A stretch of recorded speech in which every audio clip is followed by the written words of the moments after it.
देवीनारायणीयम् दशकं 3 महाकाली अवतारः। जगत्सु सर्वेषु पुरा विलीनेषु एकार्णवेशेषतनौ प्रसुप्ते हरौ सुरारी मधुकैटभाख्यौ महाबला वप्सु विजह्रतुर्वौ समासहस्रं यतचित्तवृत्ति वाग्बीजमन्त्रं वरदे जपन्तौ प्रसादिताया असुरौ भवत्याः स्वच्छन्दमृत्यु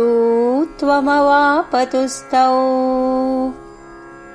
एकाम्बुदौ तौ तरलोर्मिमाले निमज्जनोन्मज्जनके निलोलौ यदृच्छया वीक्षितमब्जयोनिम् रणोत्सुकावू चतुरिद्धगर्वौ पद्मासनं वीरवरोपभोग्यम् न भीरुभोग्यम् न वराकभोग्यम् मुञ्चेदमद्यैव नयासि चेत्त्वम् प्रदर्शयस्वं युधि शौर्यवत्त्वम् इदं समाकर्ण्य भयाद्विरिञ्चः सुषुप्तिनिष्पन्दममोघशक्तिम् प्रबोधनार्थं हरिमिद्धभक्त्या तुष्टावनैवाचलदम्बुजाक्षः अस्पन्दता त्वस्य कयापि शक्त्या कृतेति मत्वा मतिमान् विरिञ्चः प्रबोधयैनं हरिमेव मुक्त्वा स्तोत्रैर्विचित्रैर्भवति मनौषीत् नुतिप्रसन्नाब्जभवस्य तूर्णम् निःसृत्य विष्णो सकलाङ्कतस्त्वम् दिवि स्थिता तत्क्षणमेव देवो